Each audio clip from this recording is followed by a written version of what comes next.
आपका बहुत बहुत धन्यवाद ऋषिवर। यादवों का कुलगुरु होने के नाते ये तो मेरा कर्तव्य था पुत्री।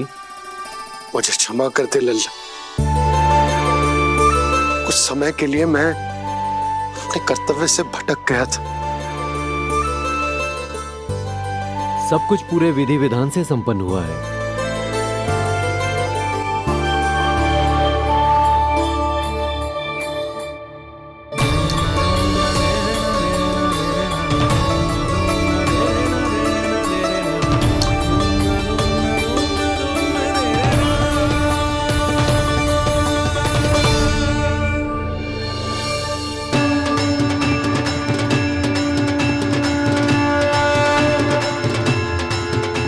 जो नाम मैंने दिया है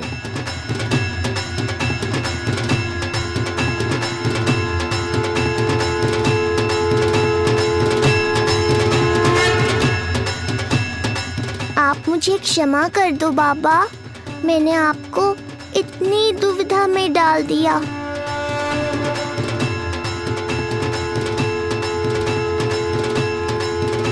और इस तरह नंद को सब कुछ पता चल गया।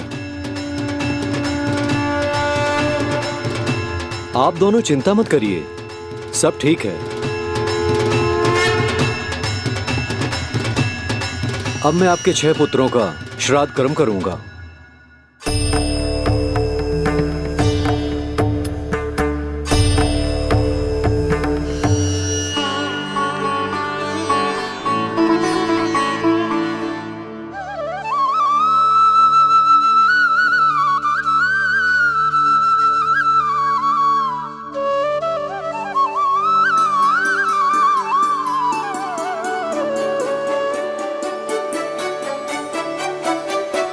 कान्हा, क्या हुआ जो मैं तेरा वास्तविक बाबा ना हूं? क्या अंतर पड़ तू कि तुम मेरे आराध्य के अवतार हो? महत्वपूर्ण बात तुझे है कि मुझे तुम्हारे साथ मुस्कुराने को, तुम्हें खिलाने को, तुम्हारा ध्यान रखने को, तुमसे प्रेम करने को सौभाग्य प्राप्त हो।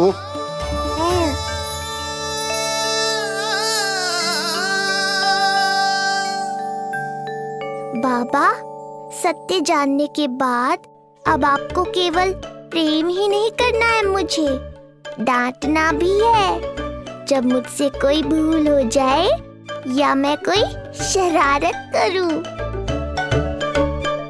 तुमने मुझसे कुछ कही कान्हा, पर ये सब जानने के बाद तुम्हें कैसे डांट सकता हूं? बताओ ना कि कैसे मैं तुम्हें ये कहूं? वो सब आप मुझ पर छोड़ दो बाबा, शीघ्र ही जीवन की माया आपको अपने प्रभाव में ले लेगी और आप ये सब भूल जाओगे।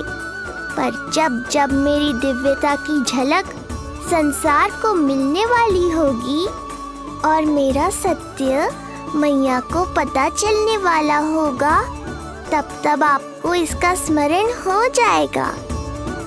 इसका अर्थ है कि गुरुवर ने सही कहा था।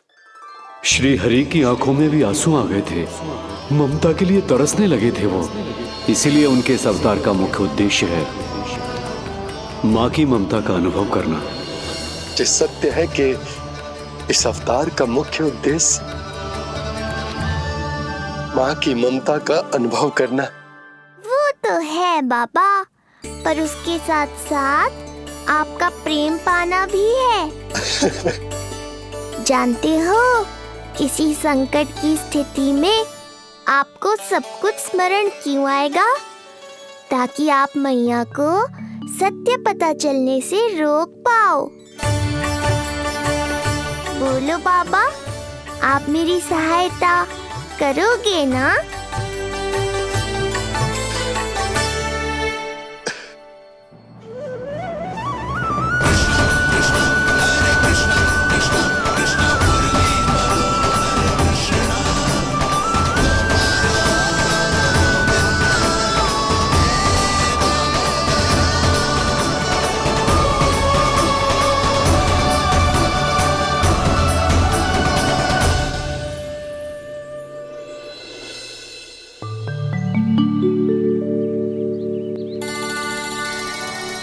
अब तो मेरा कान्हा बैठना सीख गया।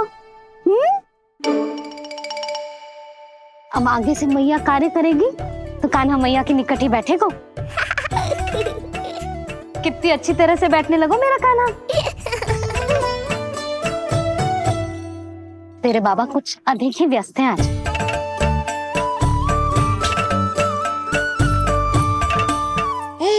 और अब आप भी व्यस्त हो गई, तो मेरे साथ खेलेगा कौन?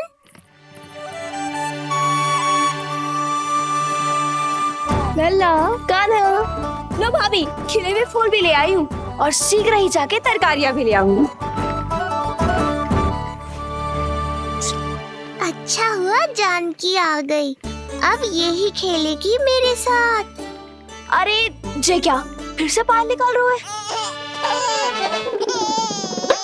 बस बस कान्हा, अब खेल में मत लगा मुझे, बहुत सारे कार्य पड़े हैं करने को। ये भी कार्य करने चली गई, अब मैं क्या करूं?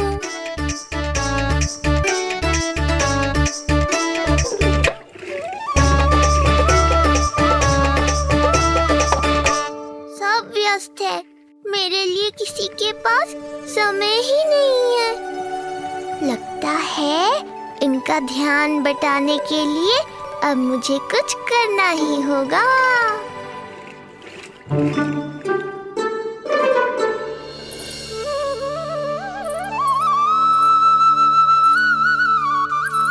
नंद जी,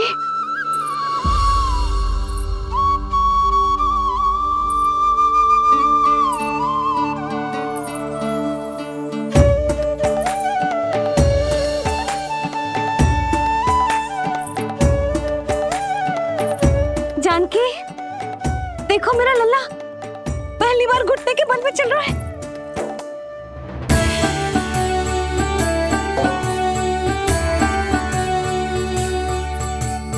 बहुत बढ़िया कान्हा, बहुत बढ़िया। बस यही तो चाहिए था। आजा कान्हा, आजा इधर आ, मैया के पास आ। कान्हा, आजा अपने बाबा के पास, आजा।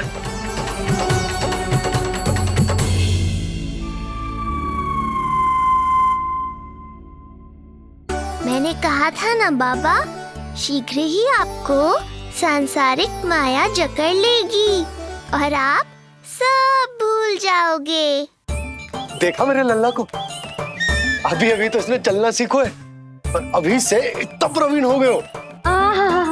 आपका लल्ला, मेरा लल्ला मुझ पे गया है जी, इसीलिए तो इतनी शीघ्र इतना प्रवीण होगा, है ना लल्ला? आज लल्ला, आजा अपने बाबा के पास, आजा।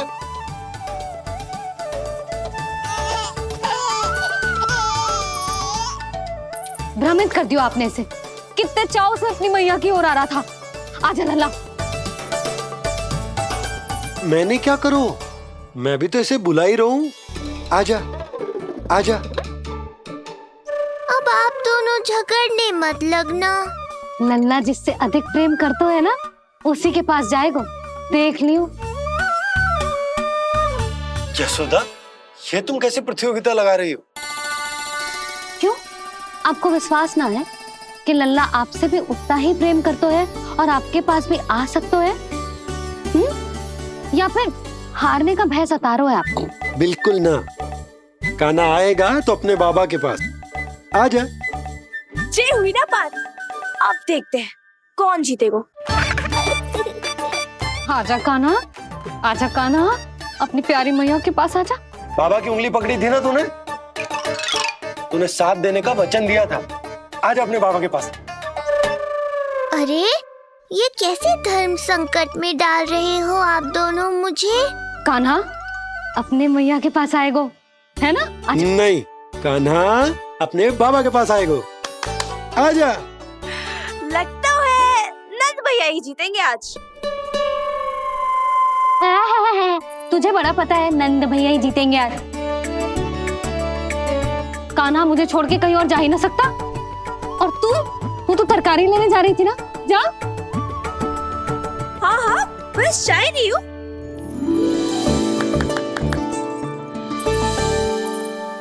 लल्ला देख, मेरे पास आएगो तो माखन मिलेगो, बहुत अच्छा माखन मिलेगो। आजा। कान्हा, मेरे पास आएगो ना तो बहुत अधिक माखन मिलेगो। आजा आजा आजा।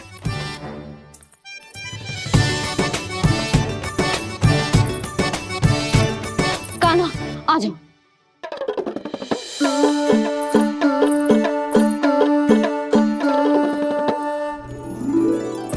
जानकी के पीछे जा रहा है, कहीं से जानकी से अधिक प्रेम तो ना होगा? ना लल्ला ना। क्यों रे लल्ला, जे करेगा तू मेरे साथ है?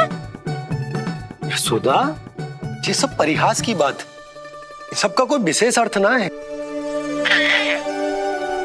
कहीं ऐसा तो ना है क्योंकि मैं आजकल इस पर अधिक ध्यान न दे पा रही तो इसे जानकी से लगाव होगा है? क्योंकि सारा दिन तो मैं कुछ ना कुछ कार्य करती रहती हूँ। सुनो जी, इसे भ्रम तो ना होगा कि इसकी मैया है कौन? यशोदा, ऐसा कभी हो सकता है क्या? तुम कुछ अधिक ही सोच रही हो। वही तो, किसी संतान को अपनी मैया के बारे में भ्रम हो ही नहीं सकता।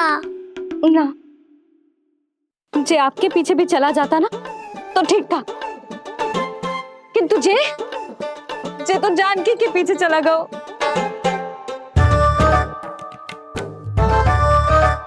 आप मुस्कुरा क्यों रहे हो? हाँ बोलो ना, ये संभव है क्या? लो, तुम्हारी इस प्रतियोगिता के चक्कर में मैं तो भूल ही गया हूं कि उपनंद भैया को लेन देन बताना है। वो मेरी प्रतीक्षा कर रहे होंगे। मैं चलता हूँ। अरे किंतु मैंने जो पूछा वो तो बताया ही ना आपने। एक बार तुम्ही ने कही थी कि मैया अपने लल्ला के मन की बात उसके बिना कहीं जान लेती, तो पूछ लो अपने कान्हा से।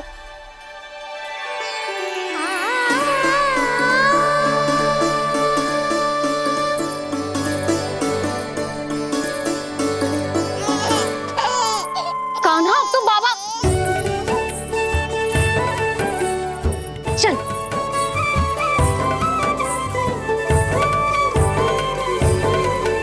ना ना लल्ला, कुछ और ना।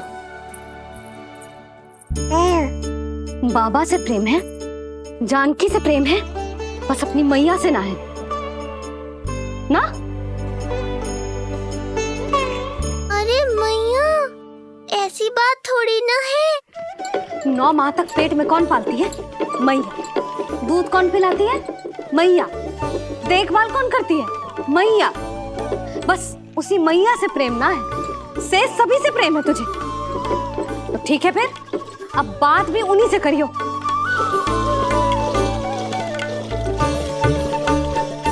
मैया तो क्रोधित हो गई, मनाना पड़ेगा। ना, दोस्त मेरा ही है, मुझे किसी से कछु अपेक्षा ही ना करनी चाहिए।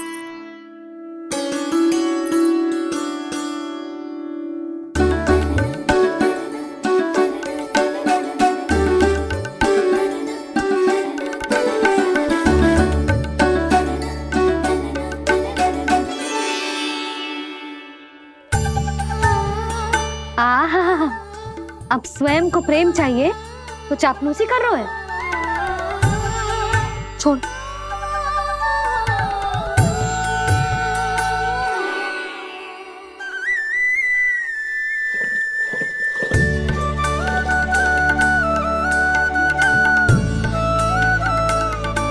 ना, अब बिल्कुल ना आऊंगी तेरे झांसे में। तू और तेरे बाबा दोनों एक समान हैं। पहले क्रोधित करेंगे, फिर मनाने चले आएंगे। जब मैंने तुझे बुलाया था तो जानकी और बाबा की ओर चला गया। अब क्यों आ रहा है मेरे पास? जा, उन्हीं के पास जा।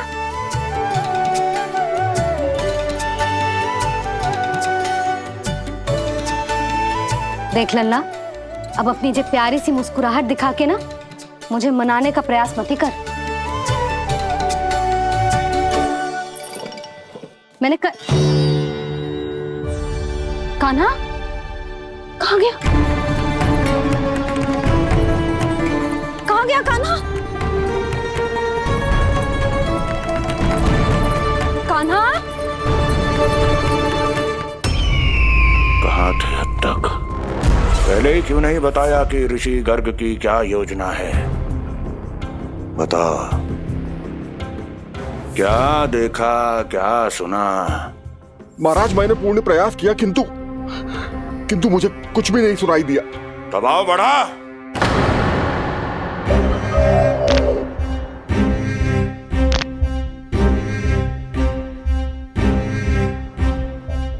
अब ये सुना या ये भी सुनाई नहीं दिया? महाराज मुझे क्षमा करें महाराज, मैंने सुनने की बहुत चेष्टा की किंतु मुझे कुछ भी नहीं सुनाई दिया। महाराज मेरा विश्वास करें।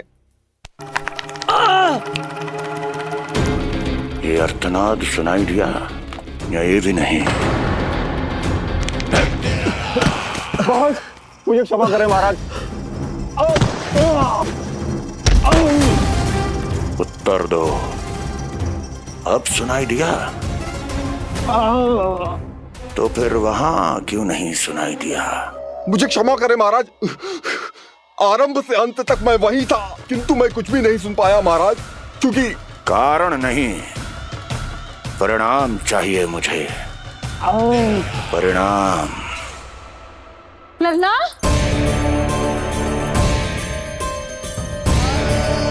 लल्ला कहाँ छुप गए तू? कान्हा, कान्हा, सामने आजा मेरे लल्ला। कहाँ है?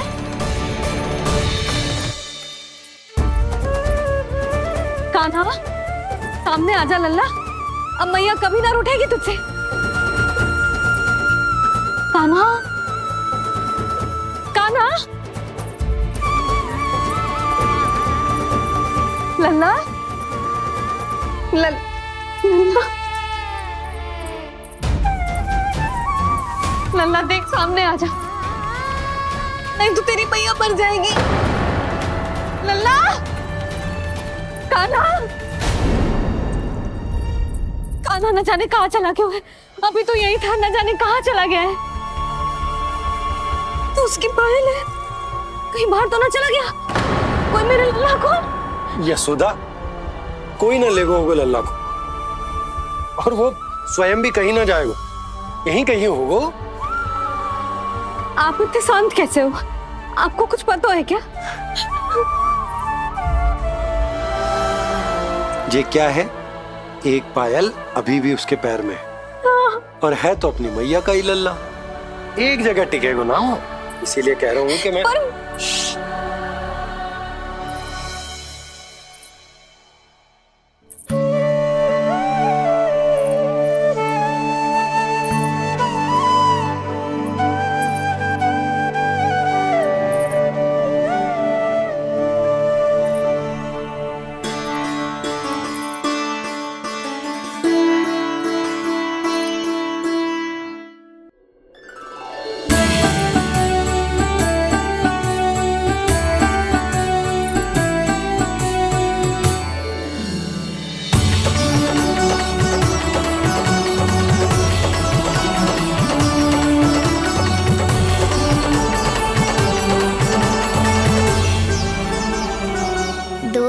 बाद ढूंढ लेते मैया बाबा, माखन तो चख पाता मैं।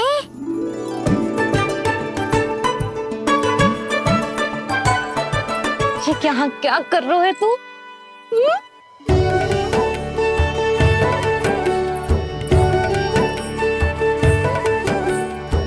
आज ही घुटने के बल चलना सीखो है और आज ही अपनी मैया को दौड़ा दियो तूने। ये जो छोटी छोटी पैया है ना, इनमें पायल ना बेड़ियां पहनाऊंगी मैं। कही थी ना मैंने, तुम व्यर्थ ही घबरा रही हो, और इतना घबरा गई कि घबरा के आकाश सर पे उठा लियो। मैंने आकाश सर पे उठा लियो, और वो भी व्यर्थ में? मेरे कहने का अर्थ जे ना है यशोदा, व्यर्थ ना, मैं तो केवल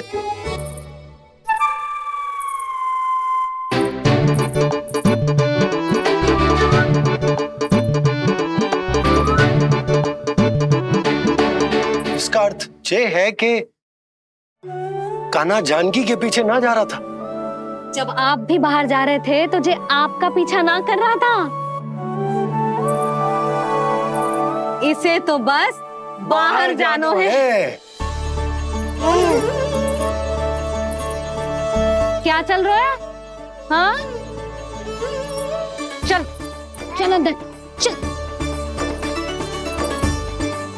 बाहर जानो है? अभी अभी घुटने के बल चलना सीखो है और अभी से बाहर जाना है? असंभव। क्यों? क्यों का क्या मतलब? इतने छोटे से बालक को कोई बाहर ले जाता है क्या? हाँ यशोदा, यदि ये बाहर ना जाएगो तो संसार के बारे में समझेगो कैसे? सुनो, इसका निष्क्रमण संस्कार भी आज ही करा देते, सीधा इसे मंदिर लेकर जाते। ना ना, इतनी शीघ्रता की कोई आवश्यकता ना है। जे देखो देखो बाहर कितनी धूप है। धूप कहाँ है यशोदा? बादल हैं बाहर तो। हाँ तो वर्षा हो गई तो मेरा कान्हा भीग जाएगा, उसका स्वास्थ्य बिगड़ जाएगा ना। बहाने क्यों बना रही हो यशोदा? तुम भी जानती हो कि ये वर्षा वाले बादल ना है, और कब तक इसे भीतर रखोगी? तुम भी इसके साथ वही कर रही हो जो रोहिणी भाभी ने इसके बलदाऊ के साथ किया। मैया मान जाओ ना। और उस दिन तो तुम रोहिणी भाभी को इतना अच्छे से समझा रही थी, आज तुम्हें क्या होगा? अभी तो इसने घुटने के बल चलना सीखो है यशोदा। अभी इसे बाहर ना लेकर गए ना, तो जब ये पांव पर खड़ा होना सीखेगो ना, तो अकेले ही बाहर भाग जाएगो। नाना, मेरा कान्हा अकेले कहीं ना जाएगा। यशोदा, तो फिर अभी इसे ले जाने दो और गोकुल घुमाने दो।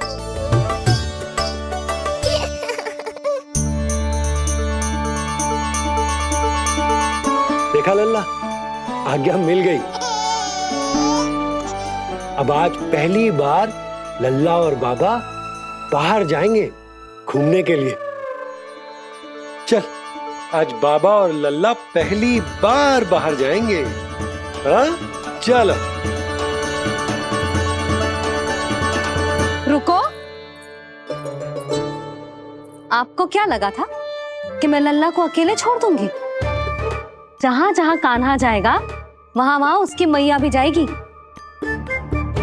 कभी तो नंद और नंद लाला को एक साथ समय बिताने दिया करो।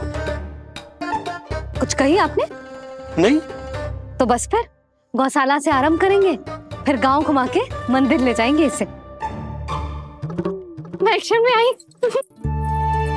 देखा, अभी तो तेरी मैया मंदिर भी जाने को तैयार ना थी, और अब तुझे पूरा गांव घुमाने के लिए तैयार हो गई। इससे पहले कि इनके मस्तिष्क में कोई नया विचार आ जाए, यहाँ से चले चलो बाबा, शीघ्र चलो। दया कीजिए, दया निदान, क्षमा कर दीजिए। कितनी बार तुझे गर्ग ऋषि के आश्रम भेजा, तू वहां कुछ नहीं सुन पाया। गर्ग ऋषि यहाँ आया, तू यहाँ कुछ नहीं सुन पाया। जब तू कोई कार्य करने योग्य ही नहीं, तो फिर तेरा क्या? स्मरण करें महाराज, स्मरण करें कि आपको भी एक नाम बार बार सुनाई देता था। आप अपने कानों पे हाथ रख के यहाँ वहां घूम रहे थे, छटपटा रहे थे, किंतु हम में से किसी को भी उसका स्वर नहीं सुनाई दे रहा था। महाराज, स्मरण कीजिए। कृष्ण कृष्ण कृष्ण कृष्ण कृष्ण। जैसे उस बालक के जन्म के समय आपके कानों में ध्वनियां गूंज रही थी।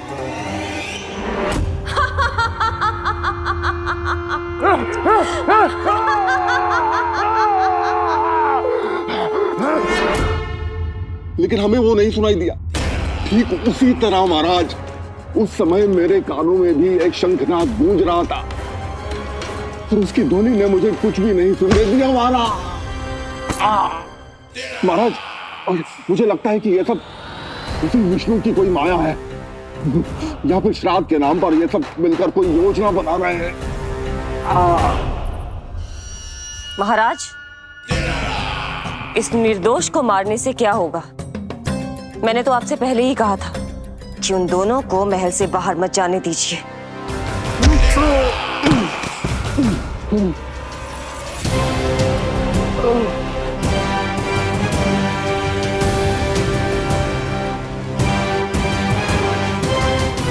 सही कह रही हो तुम।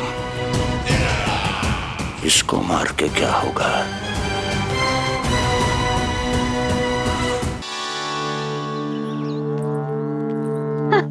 कान्हा, ये देख, ये है रामू, तेरा भैया। और ये है सबला, तेरी मौसी।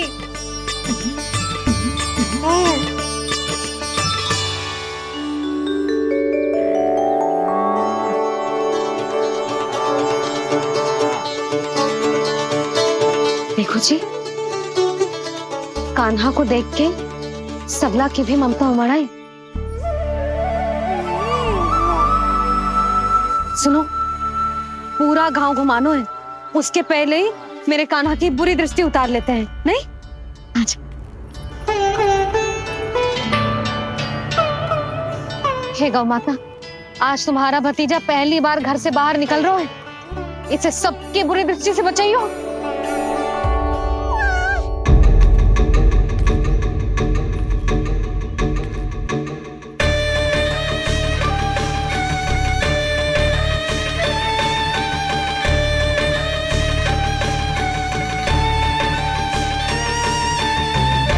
नारायण नारायण।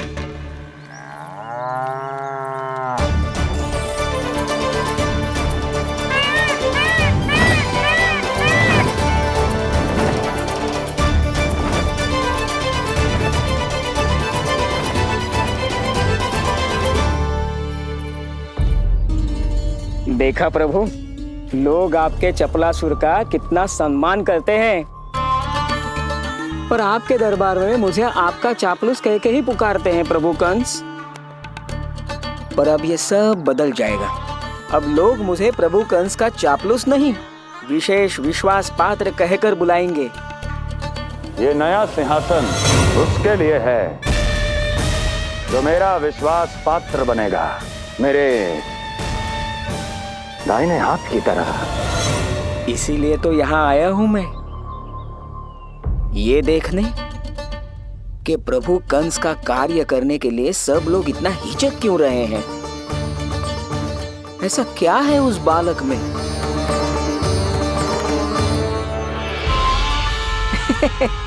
नारायण।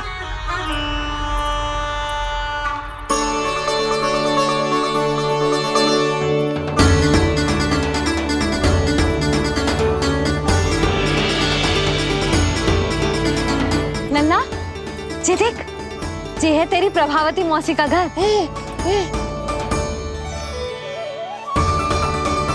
और वो देखो, वो रहा तेरे दाऊ का घर। देख क्या रोए, तेरे दाऊ भी चल रहे हैं हमारे साथ। ये वही है क्या जो चपलासुर से विशेष विश्वास पात्र श्री चपलासुर जी बनने तक की यात्रा में मेरी सहायता करेगा? ताऊ, ताऊ देखो कान्हा आयो है। कान्हा,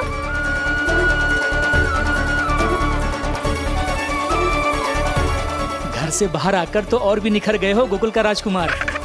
हाँ, अपना पहला गांव दर्शन में बड़ा आनंद ले रहा हूँ लल्ला।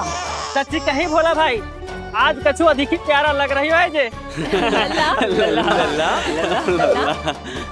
जी क्या भीड़ लगा रखी है तुम सबने? हाँ,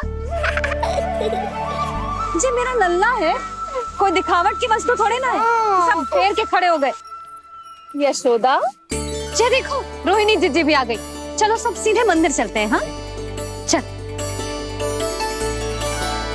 ताऊ, बड़े होने के नाते आपको मुझे घुमाना चाहिए, पर ध्यान रखना, आज आपको मैं ले जा रहा हूँ मंदिर।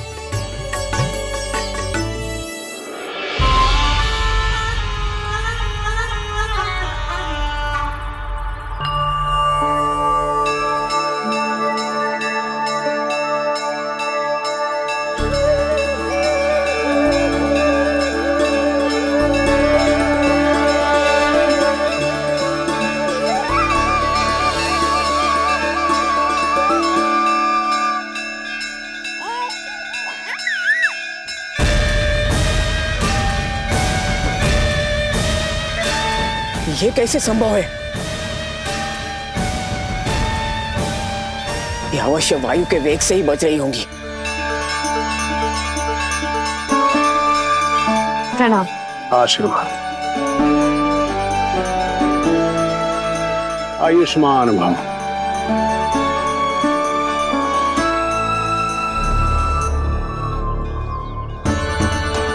अरे जशोदा जी, कान्हा को पहली बार मंदिर लेके आई हो ना? बहुत ही अच्छे समय पे आई हो। देसी घी का हलवा बनाया मैंने प्रसाद में। इतनी अच्छी सुगंध, हलवा तो स्वादिष्ट लग रहा है। चलो, कुछ तो अच्छा किया सुलक्षणा चाची ने।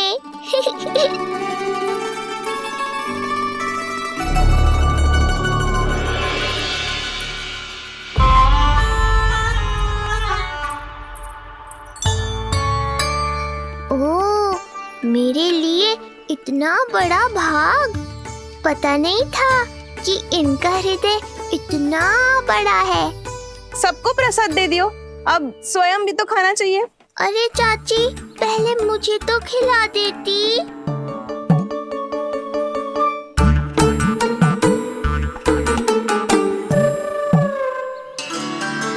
अरे, मैं तो कान्हा को देना भूल ही गई। हाँ? चलो, विलंब से ही सही, मेरा स्मरण तो हुआ आपको।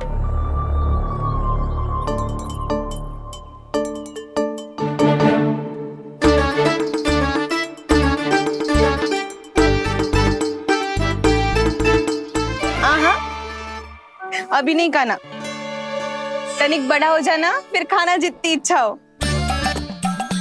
हाँ हाँ, हंस लो चाची। आपने नहीं दिया तो क्या हुआ, मेरे बाबा अवश्य देंगे, देख लेना। बाबा, मुझे क्यों नहीं खिलाया आपने? दाऊ, मैं आपको घुमाने लाया, कम से कम आपको तो अपने छोटे भाई का स्मरण रखना चाहिए। मेरी मैया मुझे अवश्य खिलाएंगी। देखो जी, इसका भी मन कर रहा है खाने का। मैया है ना, तेरी मैया ने अपने कान्हा के लिए पहले से ही बचा लिया था। ठहरिए रानी जी। पहली बार कुछ खाने को मिल रहा था पंडित जी, रोक क्यों दिया? अभी बालक का अन्नप्राशन नहीं हुआ है। हाँ यशोदा, सदानंद जी सही कह रहे। दूध मुहे बालक को ठोस अन्न अन्नप्राशन के पश्चात ही खिलाना चाहिए।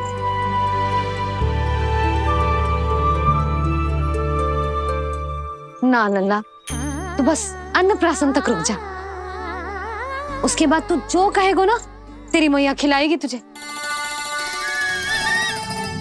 ये तो साधारण सा बालक है, बहुत ही सरलता से मैं उसे अपने मार्ग से हटा दूंगा।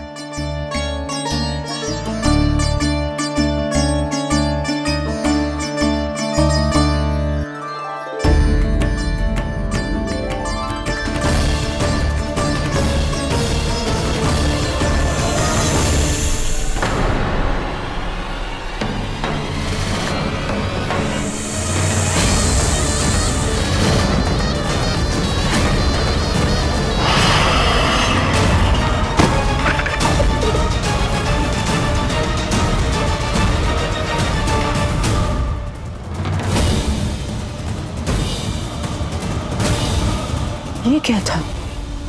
मेरे दाऊ शेषनाग के अवतार हैं चपलासुर।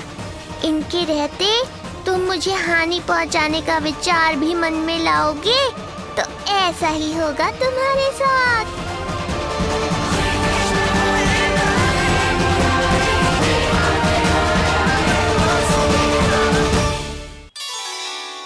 दाऊ, अकेले अकेले प्रसाद खाकर ठीक नहीं किया आपने। पंडित जी, जे हमारा कान्हा घुटने के बल चलने लगो तो क्यों ना इसका अन्न से परिचय करा दिया जाए।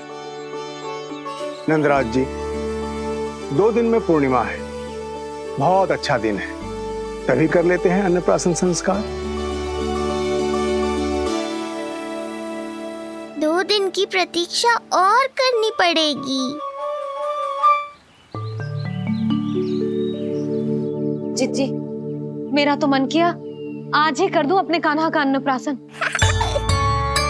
यशोदा, मैं तुम्हारी हृदय की पीड़ा समझती हूँ, पर तुम्हें और तुम्हारे लल्ला को 2 दिन और ठहरना है, ठीक है? अरे अरे अरे, बस भर गया।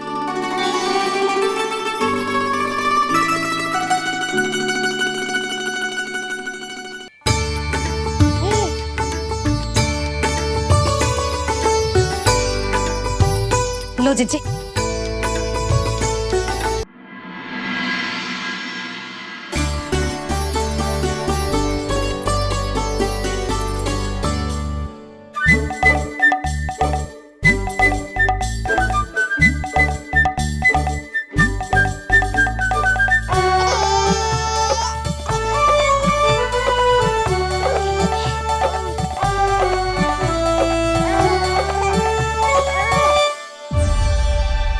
मैया, ये क्या किया?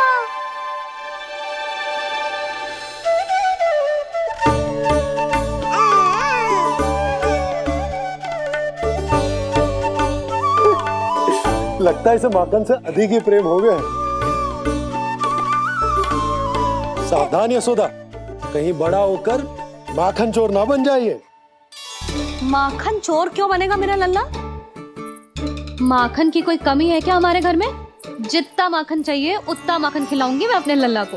पर मैया, अभी तो थोड़ा सा भी नहीं चखा रही हो। ये ले। लो, ये भी दाऊ को दे दिया। सुबह तो बोल रही थी कि मैं आपको प्रेम नहीं करता, उल्टा आप अपना सारा प्रेम बलदाऊ पर लुटा रही हो।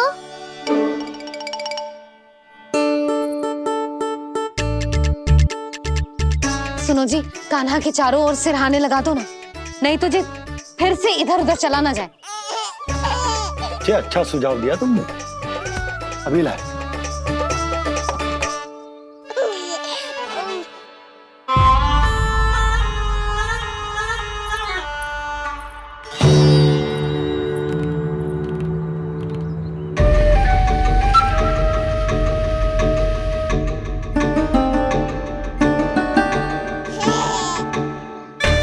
इस बालक का वध करके जब मैं मथुरा वापस लौटूंगा तो प्रभु कंस मुझे अपना विशेष विश्वास पात्र तो बनाएंगे ही, पर क्या पता प्रधानमंत्री भी बना दे। देवकी और वसुदेव अभी कहाँ हैं?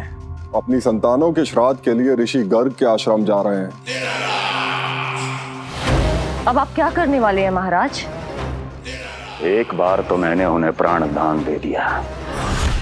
बधाई हो कुंवर जी, अपनी पत्नी के प्राण बचाने में आप सफल हुए। दूसरी बार मैं उन्हें दंड देने निकला तो तुमने मुझे रोक दिया। बुद्धि बल का प्रयोग कीजिए स्वामी, शारीरिक बल की आवश्यकता नहीं। किंतु एक ही भूल को बार बार नहीं दोहराएगा कंस। मथुरा नरेश कंस के इस महल से वसुदेव और देवकी जीवित बाहर नहीं निकलेंगे, केवल उनके शव। कंस मामा, आप उनको छू भी नहीं सकते।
क्या हो रहा है?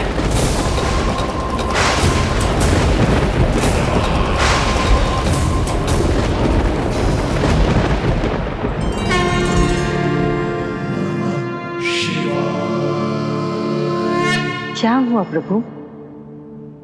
आप अचानक इतने चिंतित क्यों हो गए? कृष्ण ने अपने पांव का अंगूठा अपने मुख में रख लिया है देवी।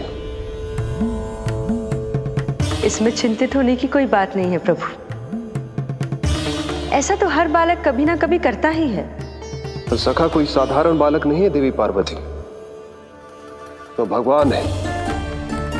यदि वो ऐसे ही अपने अंगूठे को मुख में रखकर खेलते रहे तो अवश्य ही आ जाएगी।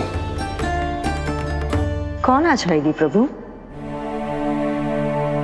प्रलय आ जाएगी देवी, प्रलय आ जाएगी देवी। हे नारायण जी, क्या हो रहा है?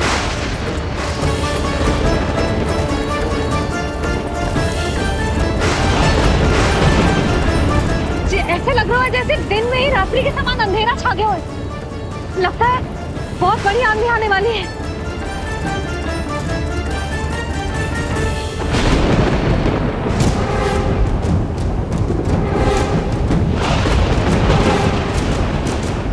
ये भीषण आंधी, ये मूसलाधार वर्षा, तुम दोनों ने ऋषि गर्ग के साथ मिलकर अवश्य कोई योजना बनाई है ना? बोलो बोलो, क्या है वो योजना? बोलो।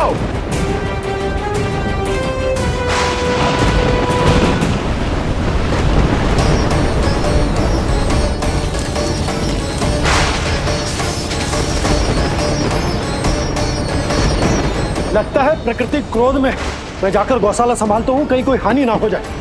तुम बालकों को भीतर ले जाओ।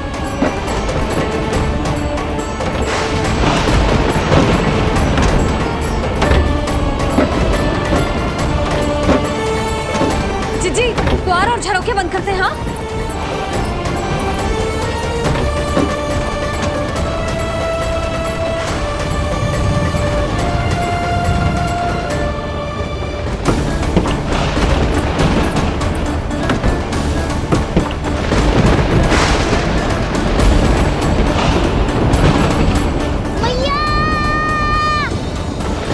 लल्ला चल अंदर चल के खेल।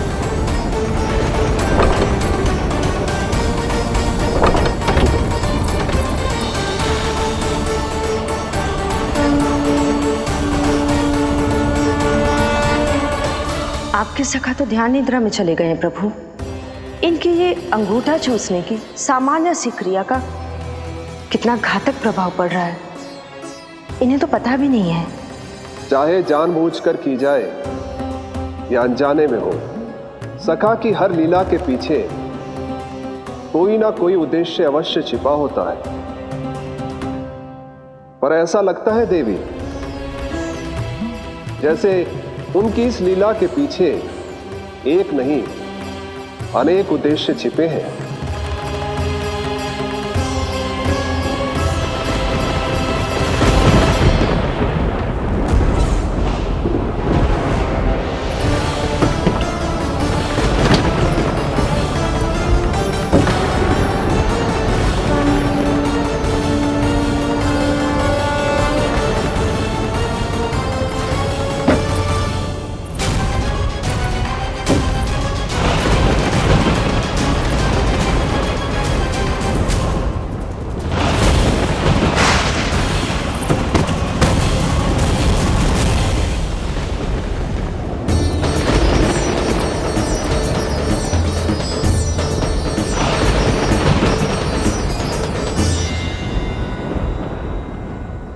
देख रही हो चिज्जी, प्रसाद ना मिली खाने को, तुझे पांव का अंगूठा ही चूसने लग गयो। कान्हा ये क्या कर रहे हो है? अंगूठा मुंह से निकाल दे लल्ला। अच्छी बात ना है कान्हा। देख कान्हा, तू नींद में है, इसका अर्थ ये ना है कि मैया तुझे अंगूठा चूसने देगी। निकाल अंगूठा मुंह से। आज तो बड़ी शीघ्र इतनी गहरी निद्रा में सो गए हो तुम।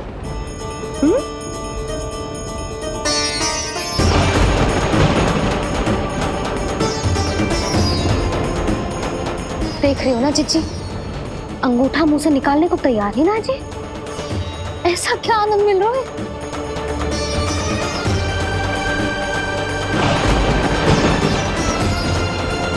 अधिक बल भी ना लगा सकती, अत्यधिक नींद में है, कहीं इसकी आंख ना खुल जाए। रानी भाभी, लगता है तीव्र वर्षा होने वाली है। मैं और भोला भैया के साथ तक ले निकल रहे हैं। हो सकता है उन्हें हमारी आवश्यकता हो। हाँ हाँ चलो बोला। चिच्ची, तीव्र वर्षा आरंभ होने से पहले आप और बड़गांव निकल जाओ। ठीक है, किंतु तुम भी सतर्क रहना। हाँ, आप भी ध्यान से जाओ।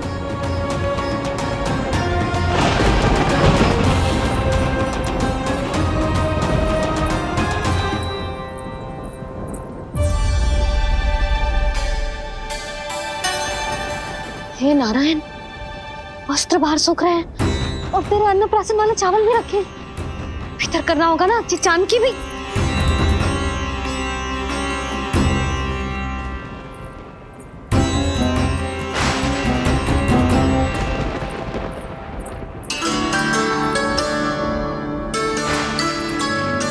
लल्ला, वैसे जी बहुत बुरी बात है। अंगूठा मुंह से बाहर निकाल। केवल 2 दिवस में तेरा अन्नप्राशन है, फिर सब खाइयो। तनिक धैर्य रख। गुड़ तो प्रभु, स्वयं कृष्ण की मैया इनका अंगूठा नहीं निकाल पाई, तो अब और कौन निकालेगा? कैसे रुकेगी ये प्रलय? इसका एक ही अर्थ है देवी, अभी लीला समाप्त होने का समय नहीं हुआ। अभी तो कहना तो ये चाहिए कि लीला अभी पूरी तरह से आरंभ ही नहीं हुई है।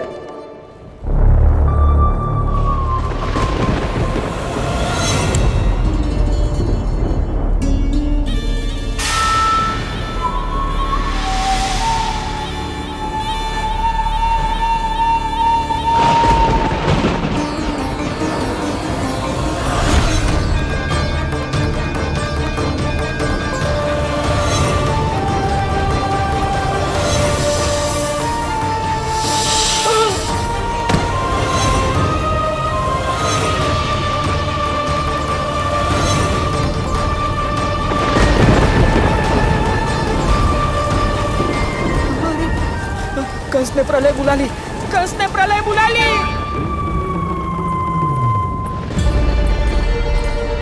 हे नारायण, जे वर्षा तो रुकने वाली ना है। जे गुड़ और गेहूं भीतर रख देती हूँ।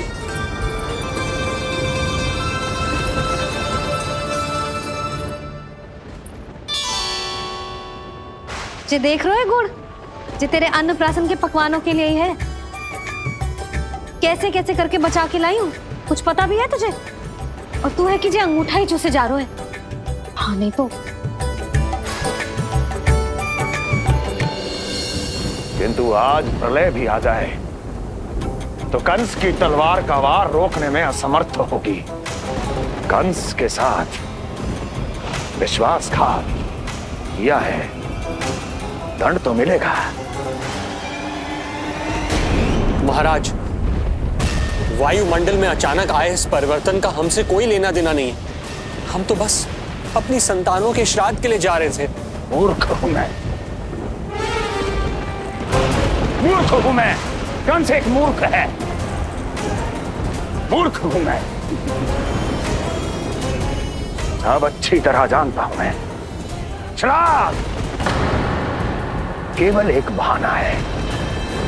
किंतु सत्य यह है कि तुम और वो ऋषि गर्ग मिलकर मेरे विरुद्ध एक षड्यंत्र रच रहे हो, और ये तुम्हारी योजना है। भैया, ये आप क्या कह रहे हैं? कैसा षड्यंत्र, कैसी योजना?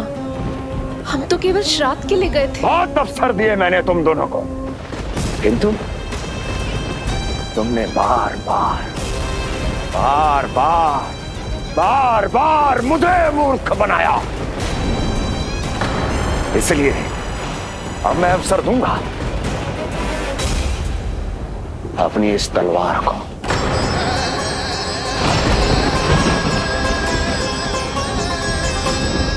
येन केन प्रकारेण साम दाम दंड भेद कोई ना कोई युक्ति लगाकर मैं तुम्हारे उस बालक का वध कर ही दूंगा।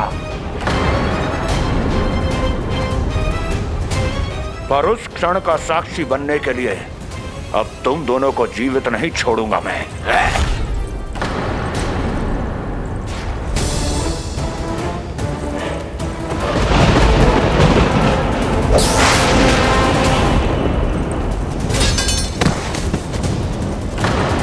स्वामी,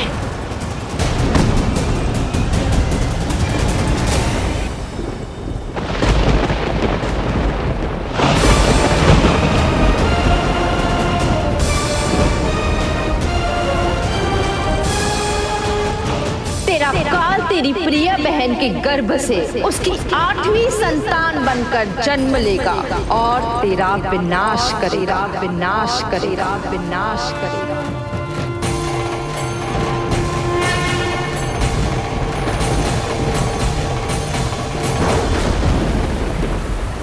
प्रलय आने वाली है, प्रलय आने वाली है, प्रलय आने वाली है।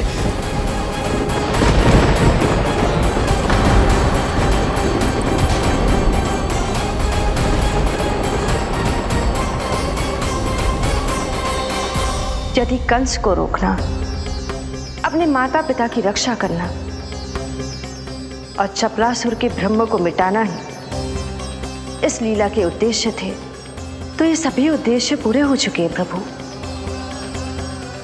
अब तो ये प्रलय रुकनी ही चाहिए।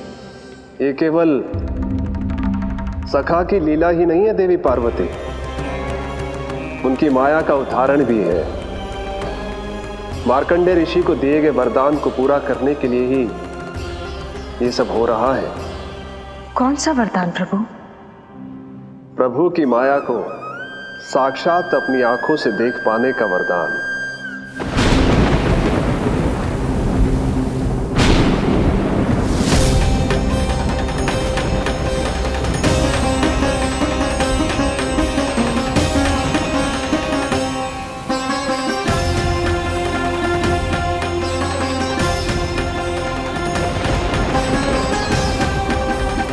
हे नारायण, क्या ये प्रलय है?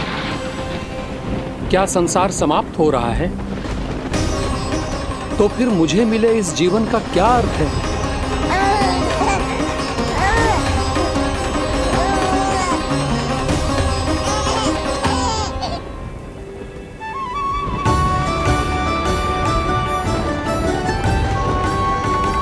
ये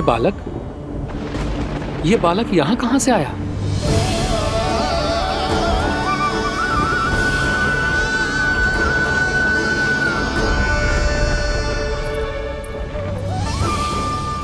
सोते हुए कितना निर्दोष लगता है जी। चारों ओर जल ही जल है, सब कुछ प्रलय में नष्ट हो रहा है, किंतु ये कितना निश्चिंत है ये। परंतु ये अद्भुत बालक है कौन?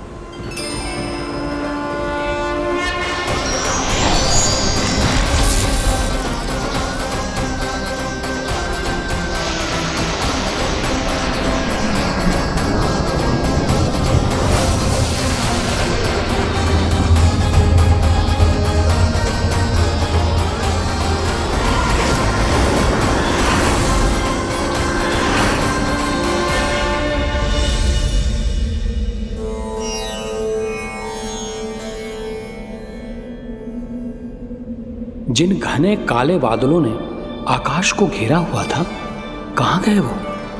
यहां तो प्रलय का कोई चिन्ह ही नहीं है।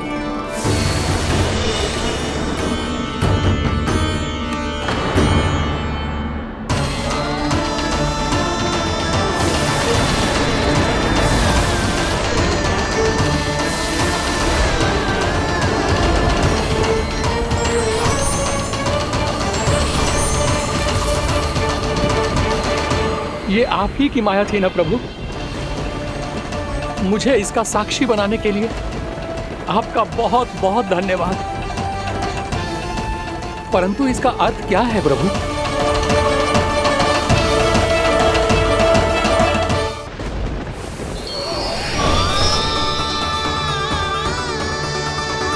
प्रभु,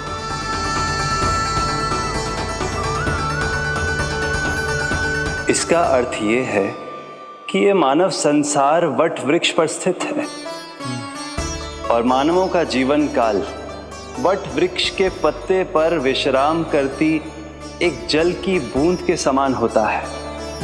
वो बूंद जो किसी भी क्षण नीचे गिर सकती है। आपने तो स्वयं देखा है महर्षि, ये संपूर्ण जगत, ये महाब्रह्मांड मेरे ही भीतर स्थित है। ये उदाहरण है इस बात का कि जो दिखता है उसके कई स्वरूप होते हैं। जो आज आप देख रहे हैं वो पहले भी हो चुका है और आगे भी होगा। सब कुछ एक माया है। प्रलय का होना, जीवन का होना, दुख सुख सब एक भ्रम है। ठीक उसी प्रकार जिस प्रकार एक जलाशय में दिखने वाला प्रतिबिंब आपकी वास्तविकता नहीं बल्कि एक भ्रम होता है। इसलिए मनुष्य को सदैव ध्यान रखना चाहिए कि जीवन में कोई भी संकट क्यों ना आए, वो इस प्रलय की तरह केवल एक भ्रम ही होता है। ऐसे समय में जो संकट के सामने झुक जाते हैं या अधर्म का साथ देते हैं, वह स्वयं को उस भ्रम रूपी प्रलय में डुबोकर नष्ट कर लेते हैं।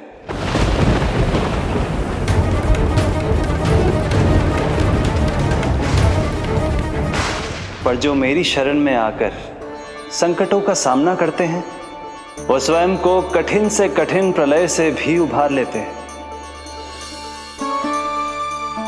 किंतु प्रभु, सभी व्यक्तियों में संकटों का सामना करने का साहस नहीं होता। कृपा करके आप कुछ ऐसा कीजिए जिससे आपके भक्तों को इतना बल मिले कि वो कठिन से कठिन परिस्थितियों का सामना भी सहर्ष कर सकें। मैं वरदान देता हूं महर्षि, पीपल के पत्ते पर बाल कृष्ण की इस छवि का स्मरण मेरे जो भी भक्त करेंगे उनके साथ मेरा आशीर्वाद सदैव बना रहे। वो चाहे कितनी भी कठिन परिस्थिति में क्यों ना फंसे, बाल कृष्ण की ये छवि उन्हें उससे उभर पाने में सामर्थ्य प्रदान करेंगे।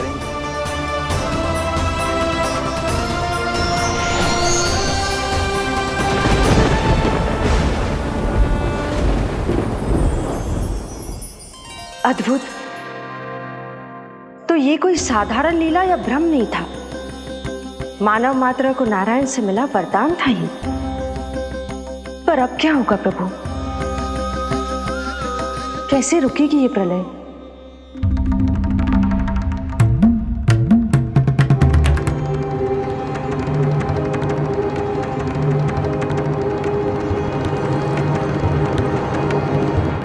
क्या सोच रहे हैं प्रभु? क्या आप रोकेंगे ये सब? नहीं प्रिय, ये कृष्ण की माया है, वही इसे रोक सकते हैं। पर मैं अपने सखा से भेंट करने अवश्य जाऊंगा। पर पिछली बार की तरह बिना उपहार लिए नहीं।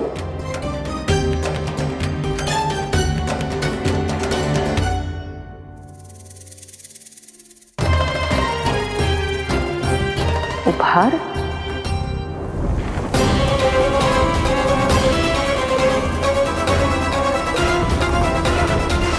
आप तो प्रलय का भी सामना करने के लिए तैयार थे ना भैया? अभी तो प्रलय भी नहीं आई और आपकी ये दशा हो गई। महाराज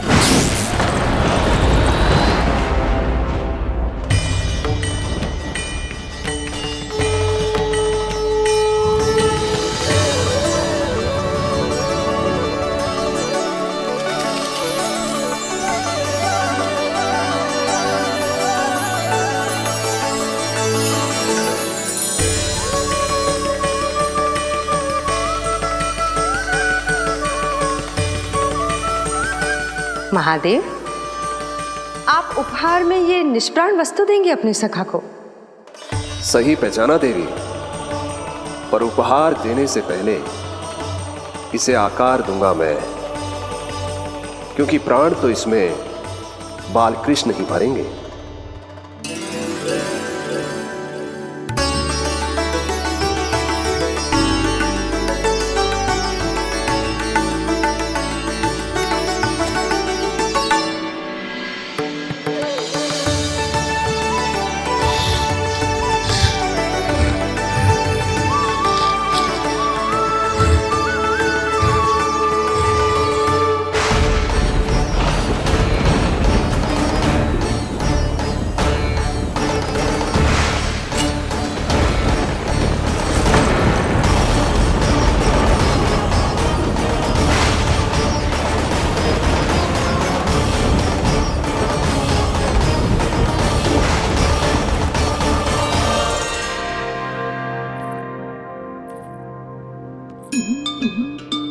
मुरली, बस उन्हें मेरा उपहार अच्छा लगे। यदि यशोदा मैया ने आपको अपने सखा से मिलने से फिर से रोक दिया तो? इस बार चुपचाप छिपकर उनकी दृष्टि से बचकर जाऊंगा देवी पार्वती। उन्हें पता ही नहीं चलने दूंगा। संभालिएगा प्रभु, यदि यशोदा मैया ने आपको पकड़ लिया तो लेने के देने पड़ जाएंगे महादेव।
चावल जानकी को कही थी मैंने भीतर रख दे, छोड़कर चली गई बाहर, कुछ याद ही ना रहते ऐसे।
कान्हा,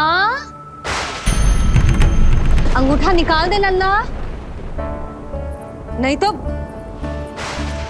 रुक जा, मुझे ही अंगूठा निकालना पड़ेगा तेरा।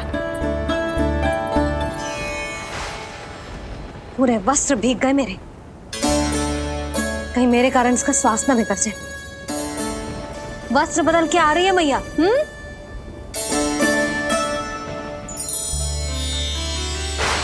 आ रही हूं।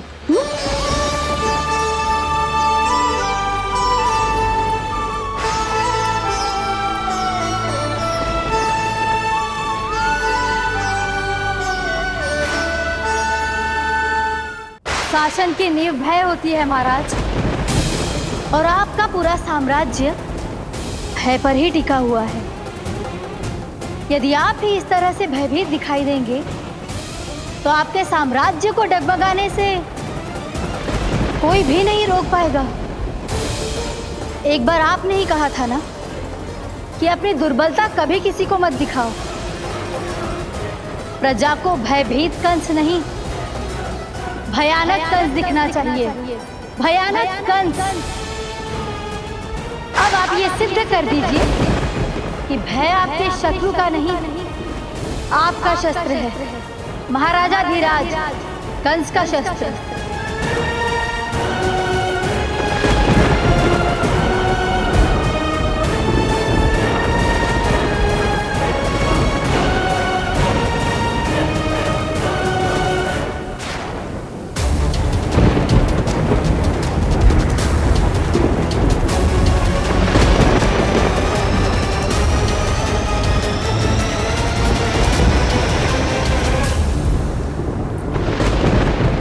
उससे क्या भयभीत होना जो स्वयं भयभीत हो, उससे क्या भयभीत होना जो स्वयं भयभीत हो।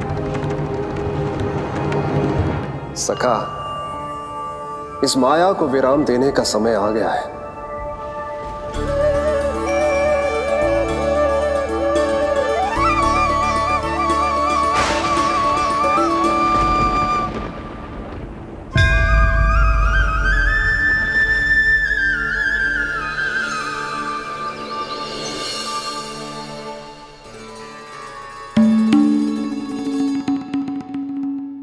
सभी आपके चरण धोकर उसका चरणामृत पीते हैं सखा, और आपने उसी चरण को अपने मुख में रख लिया।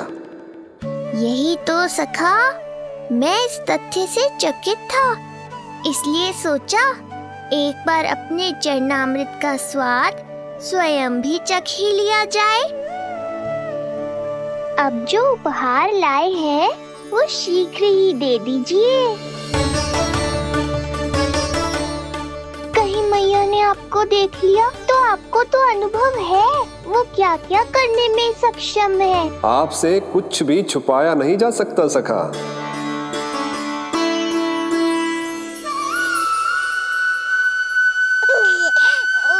इन अधरों पे पांव के अंगूठे से अधिक ये मुरली शोभा देगी सखा।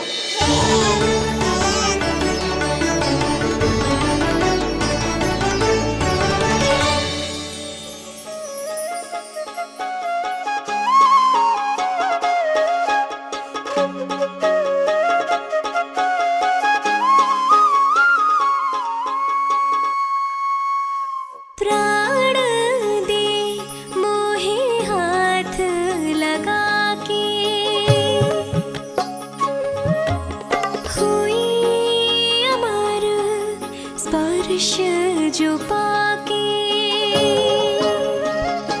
काठी को जीवनमय कर दिया, मधुर हो गई सारी। मन प्रसन्न मेरा तन प्रसन्न, प्रभु आज से मुरली हुई है तुम्हारी। मन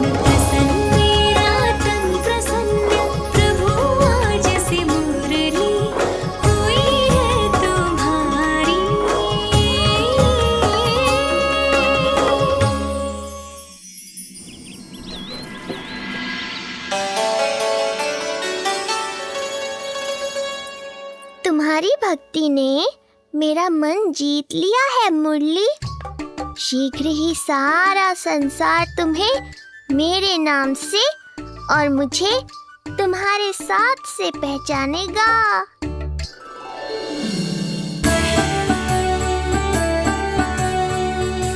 प्रभु, मेरे प्रभु, इस अनमोल भेंट के लिए आपका बहुत बहुत धन्यवाद सखा।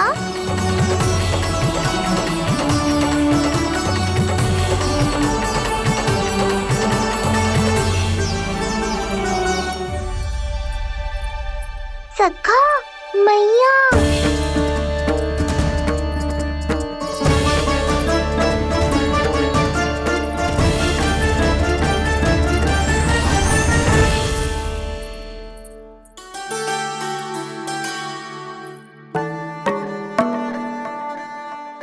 अच्छा जी, तो तूने अपना अंगूठा मुंह से निकाल ही दियो। बड़ा उपकार कियो अपनी मैया पे।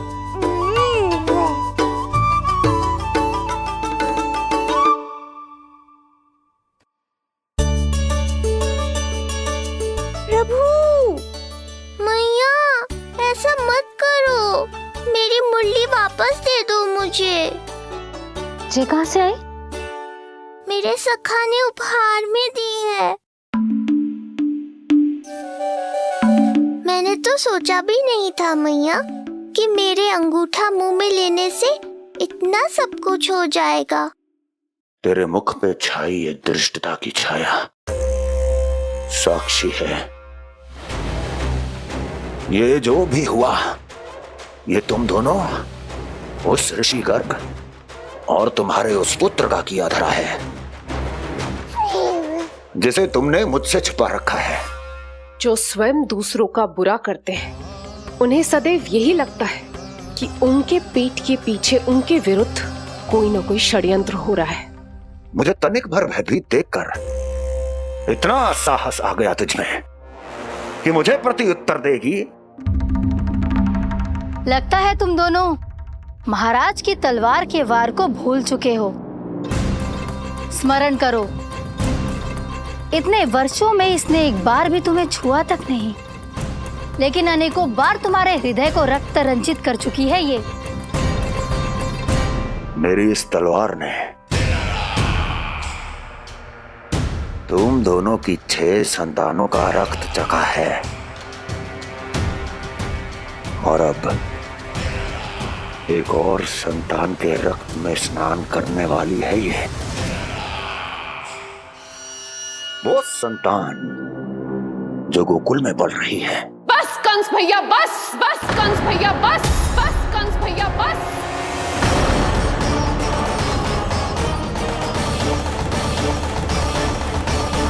इतना दुस्साहस तू मुझसे ऊंचे स्वर में बात करेगी अपने बड़े भाई के सामने? बड़े भाई जैसे कौन से कर्म किए हैं आपने? और अब जो कुकर्म करने की आप सोच रहे हैं, उसमें भी असफल होंगे आप। देवकी। नहीं स्वामी, आज मत रोकिए मुझे। बहुत सह चुके हैं हम, आप मौन रह लिए, परंतु आज इन्हें सत्य का पता चलना ही चाहिए। भैया, आपको क्या लगता है आप बहुत शक्तिशाली हैं, तो अपना भाग्य बदल सकते हैं? आप भगवान विष्णु का सामना कर सकते हैं। ये भ्रम राक्षस राज रावण को भी था, और यही भ्रम स्वयं को भगवान समझने वाले हिरण्यकश्यप को भी था। पर ना रावण के 10 शीश बचे और ना ही हिरण्यकश्यप का अस्तित्व। पेट चीर के उनके प्राण निकाल लिए थे भगवान ने। तो सोचिए भैया, आपकी क्या दशा करेंगे वो? मैं आज तक ये बात समझ नहीं पाई कि ये आपका अभिमान है या अज्ञान, जो आप भगवान विष्णु का सामना करने चले हैं। देवकी! इस क्रोध का आप कोई लाभ नहीं है भैया। अब तक मैं व्यर्थ ही आपसे भयभीत होती रही, परंतु अब और नहीं। जब हमारी रक्षा स्वयं भगवान विष्णु कर रहे हैं, तो फिर आपसे कैसा भय? जब हमारी रक्षा स्वयं भगवान विष्णु कर रहे हैं, तो फिर आपसे कैसा भय? तू क्यों मुस्कुरा रहा है? अब जे मत ही सोचना कि मैया फिर से अंगूठा चूसने देगी तुझे। अब उसकी आवश्यकता ही नहीं पड़ेगी मैया। पहले आकाशवाणी से सुना था, आज मैं दोहराती हूँ। आपकी मृत्यु भगवान विष्णु के अवतार द्वारा ही होगी। आपकी मृत्यु भगवान विष्णु के अवतार द्वारा ही होगी। आपकी मृत्यु भगवान विष्णु के अवतार द्वारा ही होगी। भले ही वो कहीं भी क्यों ना हो।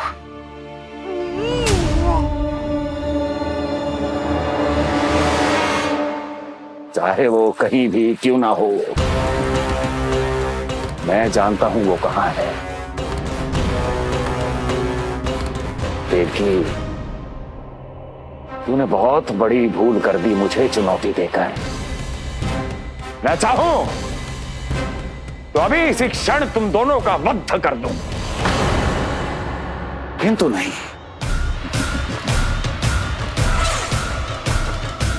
तुम्हें श्राद्ध करना बहुत प्रिय है ना? तो ठीक है, तो अब मैं तुम दोनों का वध तभी करूंगा जब तुम दोनों अपनी 8 संतानों का श्राद्ध एक साथ कर चुके होगे।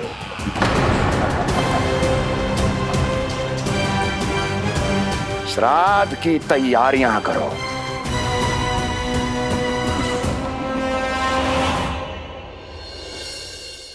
मैया अन्नपूर्णा की कृपा से आज अन्नप्राशन के सभी कर्मकांड अच्छे से हो जाए, भोजन स्वादिष्ट बने और मेरे कान्हा को प्रिय लगे। बस इतना आशीर्वाद दे दो तुलसी मैया। मैया, कहीं उसे ऐसा ना लगे कि उसकी मैया को अच्छा भोजन बनाना आता ही ना है।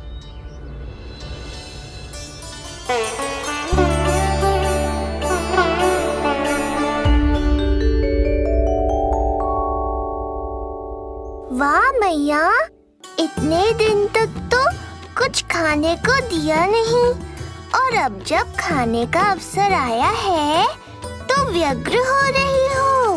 मेरे बारे में भी तो कुछ सोचिए प्रभु। 2 दिन से यहीं अटकी हूँ। अटकी नहीं हो मुरली, तुम तो लटकी हो। प्रभु। हाँ हाँ मुरली, मुझे भी तुम्हारा साथ चाहिए, पर क्या करूं? मैया ने तुम्हें मेरी पहुंच से बहुत ऊपर लटकाया है। पर प्रभु, मैं अब तक पहुंचूं कैसे?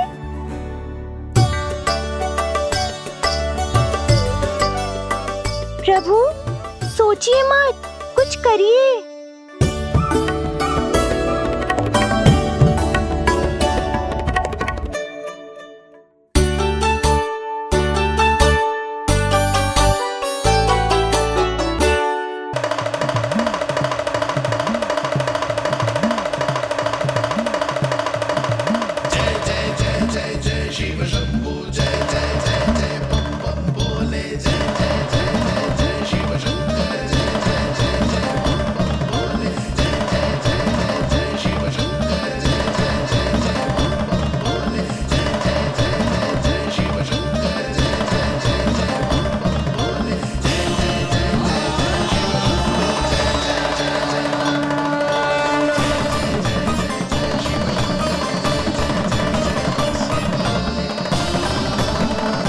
प्रसन्नता छुपाए नहीं छुप रही है महादेव।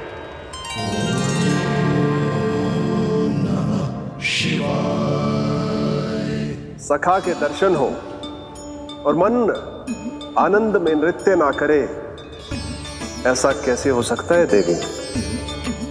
ऐसा दुर्लभ अवसर, वो भी बार बार, सबको थोड़ी ही मिलता है।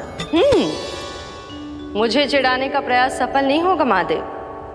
आपके सखा से फिर से भेंट करने मैं भी शीघ्र ही जाऊंगी, बल्कि मैं तो उन्हें अपने हाथों से भोग भी खिलाऊंगी। आने वाले पूर्णिमा को आपके सखा बाल कृष्ण का अन्नप्राशन संस्कार है और ऐसा आनंददायक उत्सव बिना देवी अन्नपूर्णा के संपन्न हो, ऐसा कैसे हो सकता है महादेव?